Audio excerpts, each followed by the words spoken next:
Hi, and welcome back to the Miami Real Estate Podcast. I'm your host, Omar DeWint, bringing you a very special episode today for part of the kickoff of Season 2. We're starting off with how to be a top producer, and joining me in the studio is one of the foremost top producers in Miami real estate and really in the real estate industry in general, the one and only Katrina Campins. Katrina, thanks for coming. Thank you so much for having me. It's great to be here. Excited to have you, and like I mentioned, this is part of our rollout of Season 2 of the Miami Real Estate Podcast. We're really excited to be back. I hope our listeners are excited to have us back. We're doing. Thank you for coming in, first of all. And today we're doing our How to Be a Top Producer series, where we break down the highly effective habits of Miami's top producers and industry experts. So excited to have you here and tap into your wealth of knowledge. For those of you that aren't as familiar with Katrina, she's been in the industry for nearly 30 years. 30 years? You're aging me. 22. 22. Sorry. 30. I like to round up. I almost fainted. Sorry, a little over 20 years. She's like, and I lost her. Since I was 18, I'm 39. I mean, there you go. So a little over 20 years. She's racked up over $1 billion in real estate sold. Some of you may recognize her from her national debut on The Apprentice on NBC. Right? I'm just starting off strong here. We'll edit that out. NBC, it's okay. On NBC, she has been a real estate contributor on Fox News, had several other shows, and just recently, last week, made some headlines in The Real Deal, which some of you may have seen with a big $17 million plus sale waterfront listing in Fort Lauderdale. So you've been busy, right? I've been really busy, and I have to say that it's probably time for a mini little vacation, because I've been really, which is why you can probably hear it in my voice, I'm a little bit sick, but I'm a perfectionist, and my work ethic is just, I like everything to be done really well. So closing that deal has definitely taken a lot of time and energy, and I was blessed to be able to work with Concierge Auctions and Chad Gray, which brought the buyer. So we closed it on Monday.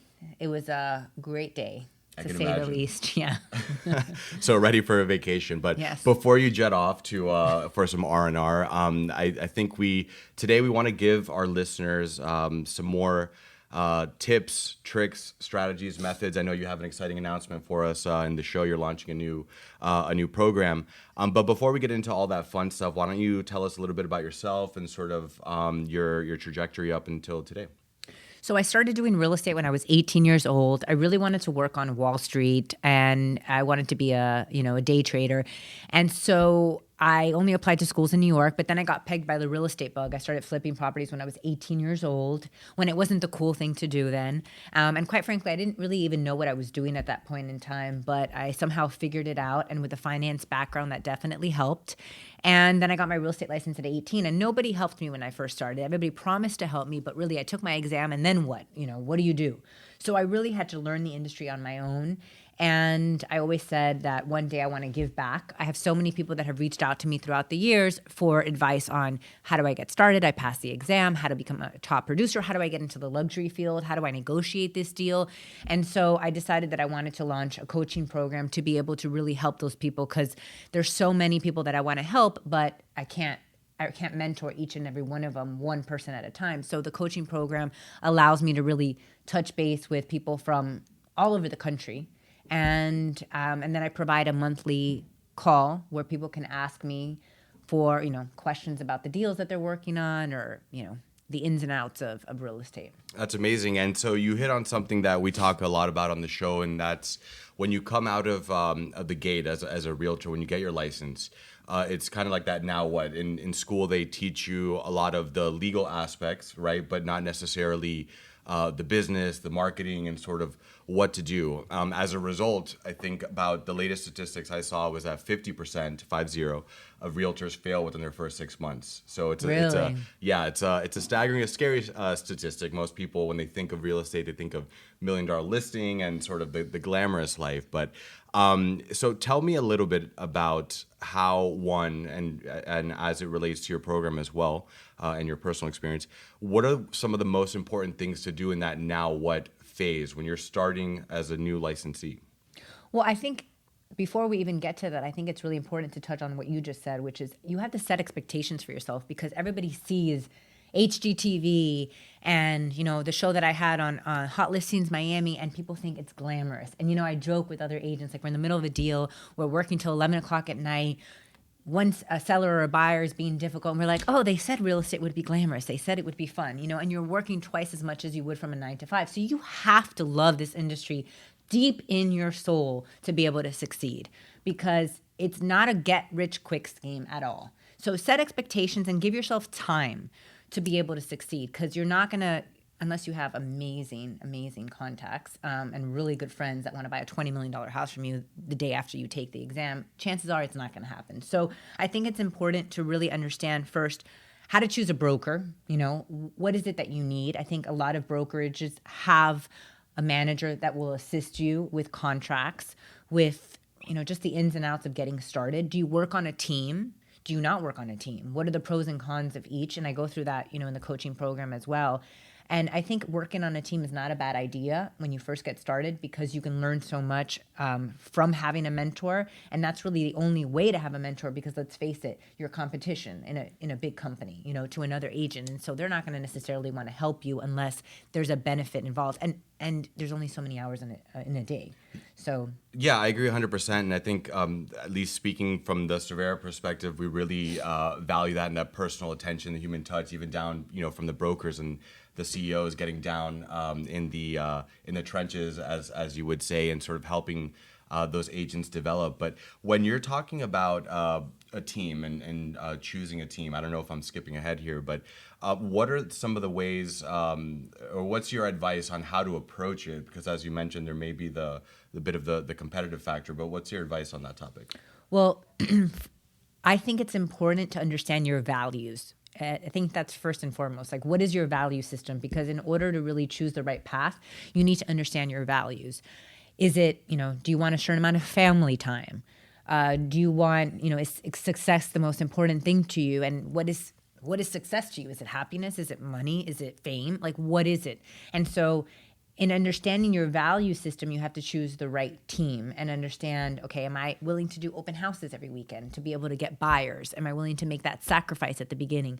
And then what's my farm area? You need to understand, because do you want to sell, and especially if you're near Miami, traffic here is getting really, really awful. And so you don't want to choose a farm area that's really far away from where you live, because chances are you're going to be in the car most of the time commuting, and that's not the best use of your time. And so I think in choosing a team, find somebody that's successful, that's open to helping others, and, understanding if their value system is aligned with yours. And then, are they at the company that you eventually want to be at? Is that brand the right fit? Sure. And so you talked about setting expectations. I think that's a good one. Having passion for what you do.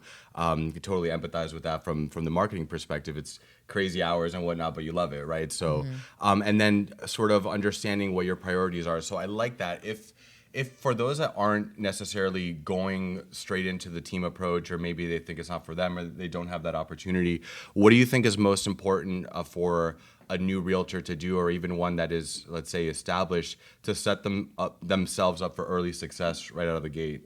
Well, I think networking is key, and understanding your sphere of influence. So who do you know, at making sure that you have that database, and that your friends, your potential clients know what you're doing, and staying in front of them. In my 20s, I was amazing at networking. I was out 6 days a week networking like a machine. And then you get to a point where you find that your time is all you have at the end of the day. So you set up that sphere of influence, and then you can relax a little bit more, because you understand, and then your work speaks for itself, and people refer you back and forth. But I would say for an agent that's just starting, is making sure that they understand their sphere of influence, and then targeting their sphere of influence and educating them on what they're doing and adding value to them. Is it sending them a newsletter where you're educating them on the market, or different tools? Buyers nowadays want knowledge, and they have so much available with Zillow and Truly and so forth. So I agree in talking about sort of Zillow and Trulia and technology out there. What's your take? What's your take on tech, and how to balance that with sort of like the personal side of the real estate business? I mean, you talked about networking. I think it's ultimately, at the end of the day, it's a human business. But how does one balance that? Yeah, and people always ask, do you think technology is going to take over? And I think the answer to that is, this is a very personal, transaction. It's one of the biggest transactions that people do in their lifetime, and it's very emotional. We're not talking about commercial real estate here. We're talking about residential. It is extremely emotional. There's no way that a computer can take over what we do. I mean, it is like so much hand-holding and you just have to, there's so many different steps to it. So I think technology is a great asset to our business because it provides people with knowledge and you have so much more information. But I think it's also important to realize that, especially when you go on Zillow and Trulia, and that's why there's so many lawsuits, is that, remember, it's a computer providing this information. So it's syndication. And syndication is not always 100% accurate. So you may go in for a listing presentation and the seller says, whoa, Zillow says that my house is worth XYZ. Well, that's a computer syndicating the data. It may not be 100% accurate. They may not be comparing it to homes that are exactly like yours. That's why a human being is essential. So I would say take that with a grain of salt. It's useful, but you have to really have the knowledge of a real estate agent in order to make sure that the transaction goes smoothly and that, it's a huge investment. So you want a human being by your side. Yeah, and you talked about earlier in terms of setting expectations. I think this part of taking the time to do the homework, to have the knowledge, right, to be able to add some color or provide value or interpret the data that you're talking about that is readily available on Zillow or Trulia, right, is key. And I think it goes back to also, aside from expectations, understanding that as a realtor, you're essentially a business. You're an entrepreneur, right? You're not just there to make the sale. And part of running a successful business involves having a business plan, developing a marketing plan, and all that good stuff. What would you? So my question for you on that topic would be, what would you say is the most important thing to know or understand as you're going through the process of, let's say, developing your business plan or sort of your approach? That it is a business, that it isn't, people think that they're going to get their real estate license and all of a sudden they're going to be making all of this money. And what they don't understand is that it's a business, like you're saying. It's not just a part-time thing. People want to start doing it as you can't do this part-time and be extremely successful. I mean, you just can't. And so maybe if a friend buys a house every, twice a year, then yes. But in order to really be successful, you have to have a business plan. You have to have a vision. It's just like, running a corporation. And then you have to be consistent. And I really believe that, reputation is everything. And so I run my business with a lot of integrity. I believe everything always comes back to you, being honest, providing that value. And ultimately, you will succeed if you follow those rules.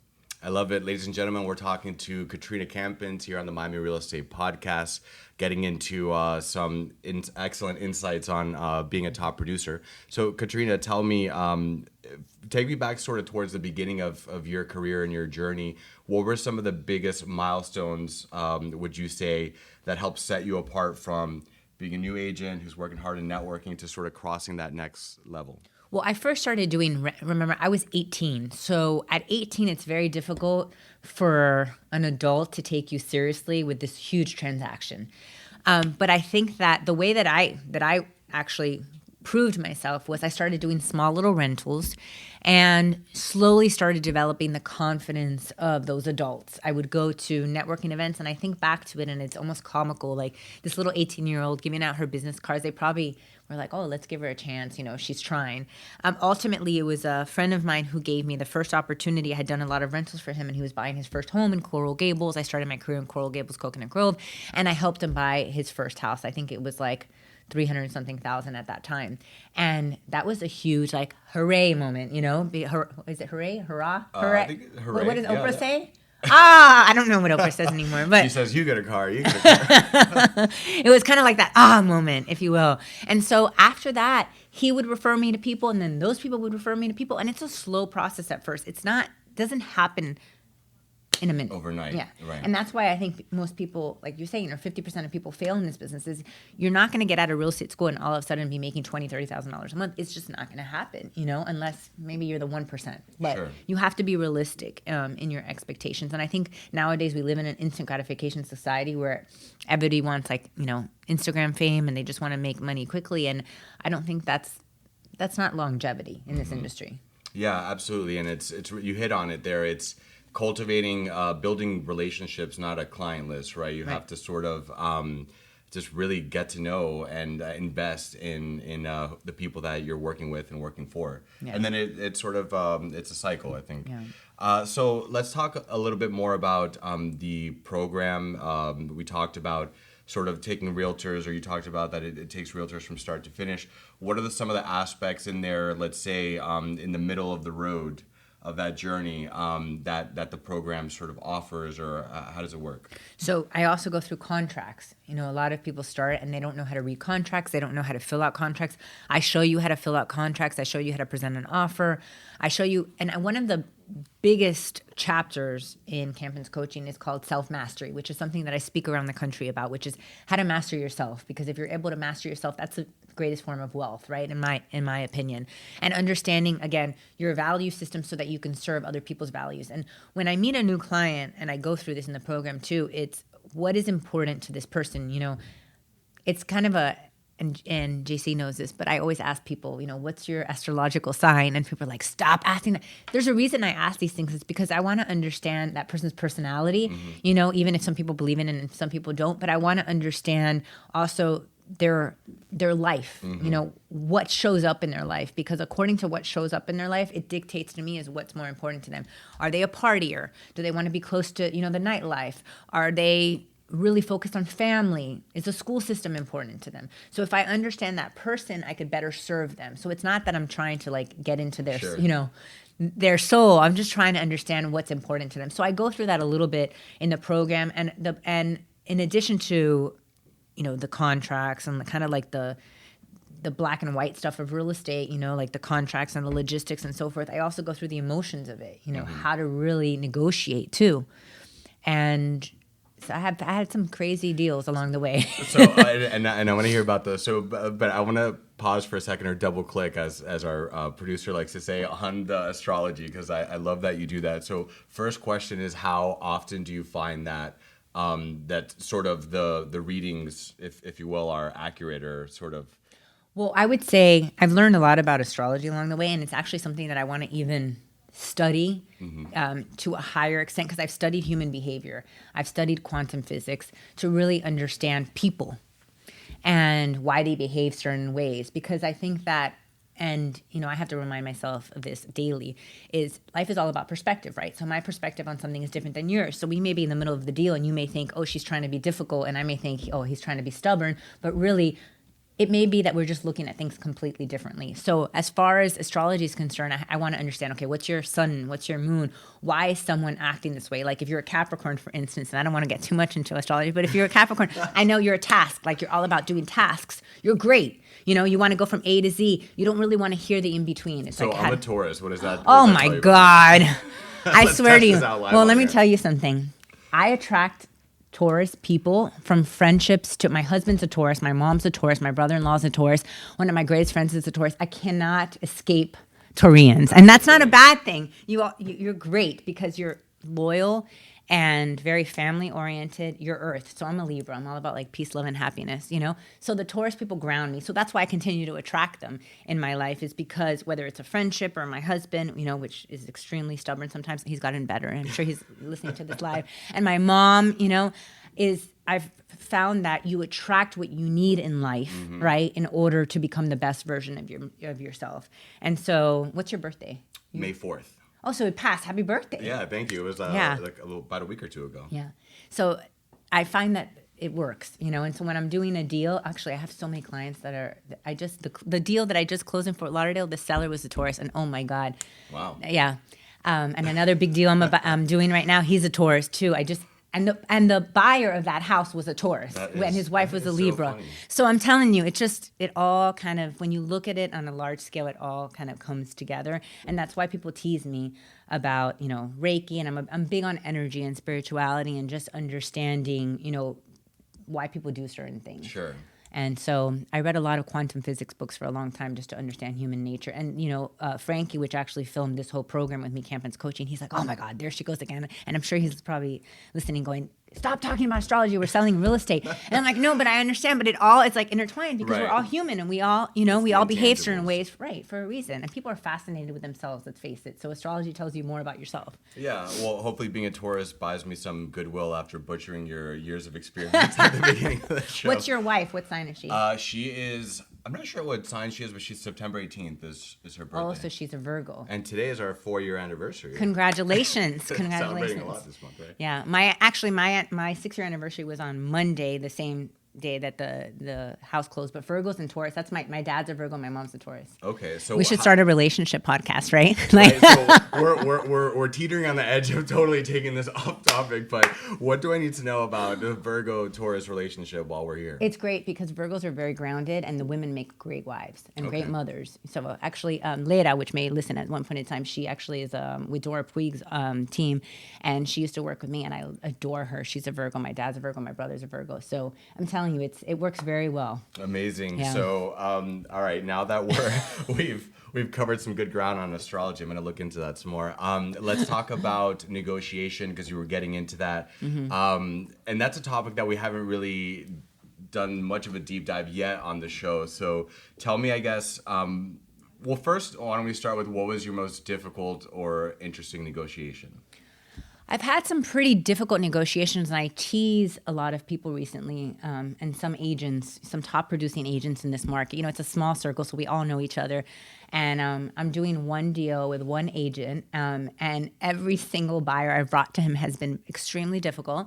And he's like, I don't know. Are all your people difficult? I'm like, I don't know. Maybe it's like the time of year or something else. But I think it's understanding, again, people's why are they being difficult? What's their perspective on things? And so sometimes I have to take a step back and understand when I'm negotiating is how can because ultimately we have to find balance in these deals in order for people to come together. And egos are the number one things that kill deals.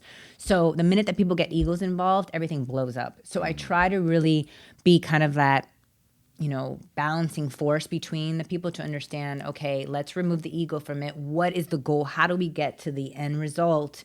And make everybody happy, and ultimately people have to compromise one thing or another. So you have to really understand what's most important to that person, especially if it's something where is price most important, is finding a house where they don't have to do anything to it most important, and some people are sticklers, especially during the inspection process, like it's as is, and I'm not going to give any credit back. And some people are more willing to, to understand, okay, I understand, like, the roof is too old. I need to give you a credit for that, or I need to. So it's every deal is different. But I would say the most difficult negotiations are when people get their, they get their egos involved. Sure. So keep the ego out of it. Understand the mindset, I think, of everyone involved, including the I guess the co-broker or the other realtor involved. Any other sort of tactical tips you would say that is something to either walk into a negotiation with, or maybe during the middle of it, something that you find to be really effective?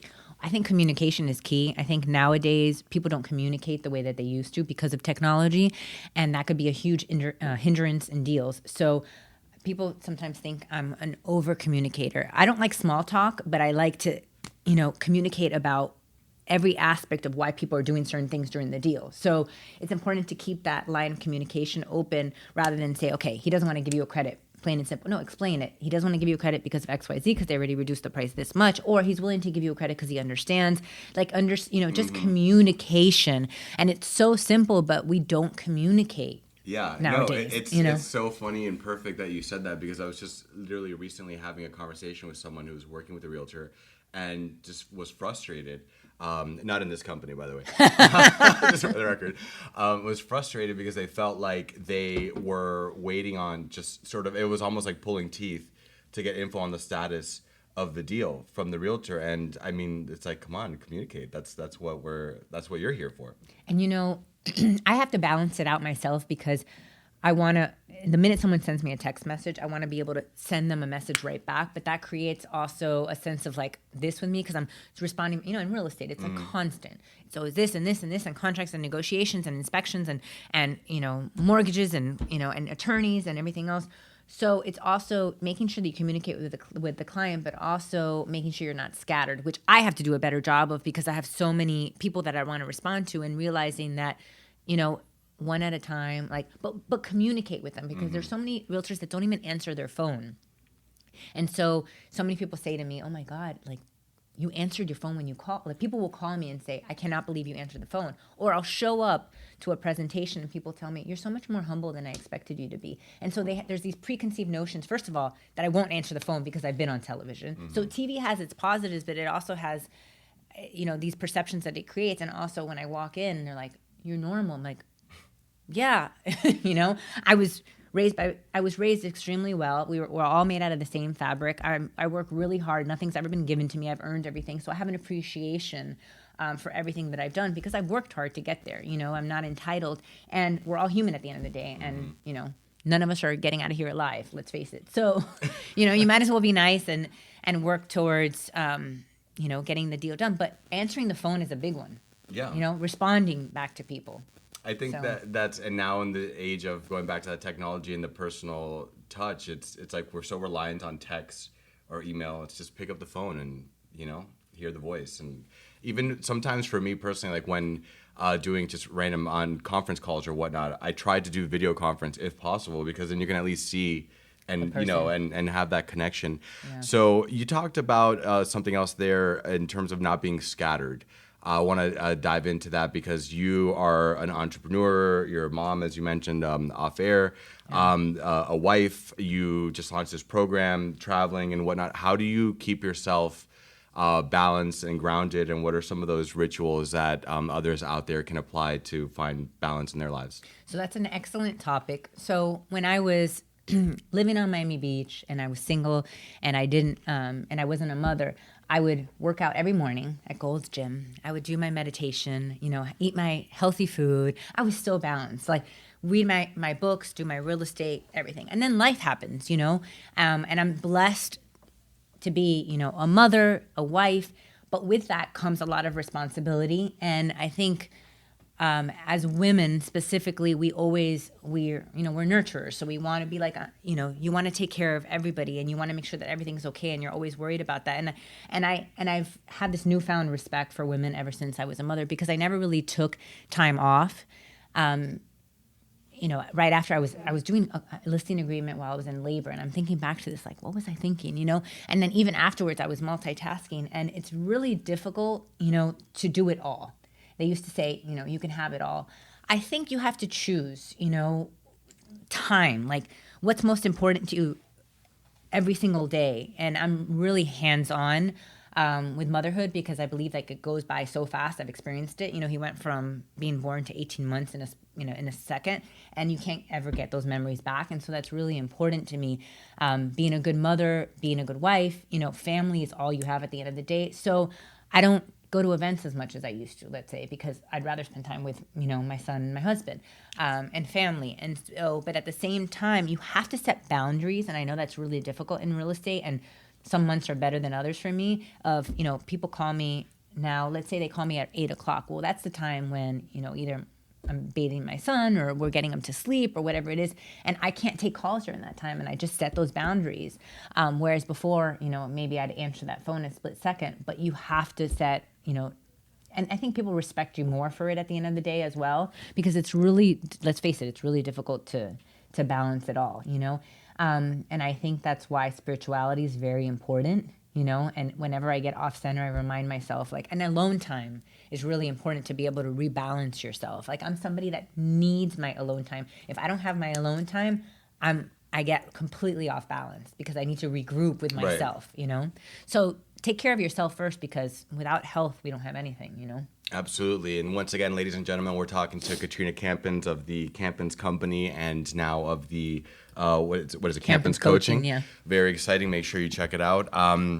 Katrina, part of the program, tell me more about then, how long is it, by the way? I forgot to ask what is the duration of when you say from start to? Well, you can do it at your own pace, the program. So you basically sign on and you do the videos at your own pace. Sure. So, everybody. So it's basically as much time as you can, put into it, right? Because before we were going to do constraints, but let's face it, like I say, I want to, listen to a chapter today, but I may not have time, or I may want to do it at 2:00 in the morning, or, finding everyone's asleep, or, so you can go at your own pace, basically. And it's campinscoaching.com, and we've made it very affordable.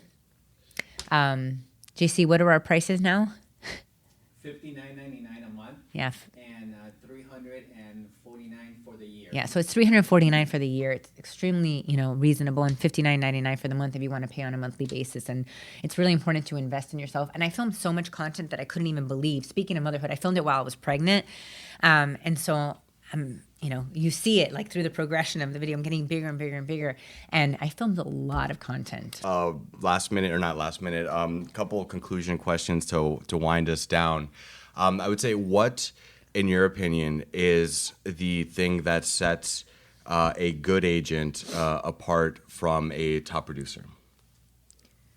A good agent? Right, like let's say an agent that is having success Right. From crossing that next level, like you said, of there's a small group of top producers. So what do you think is one of those things that you have to do or master? Consistency. So Okay. consistency in your work, consistency in delivering, to your clients, communication, ethics, and morals.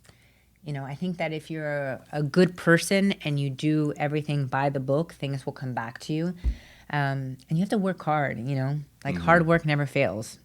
So I think that in this industry, if you're going to do it, know that you have amazing potential as far as how far you can go, but you have to work hard and you have to be consistent in your, delivery. I love it. So I think one of the final questions for you here, Katrina. So tell me, what advice, let's say, would you give your 20-year-old self if you could go back in time?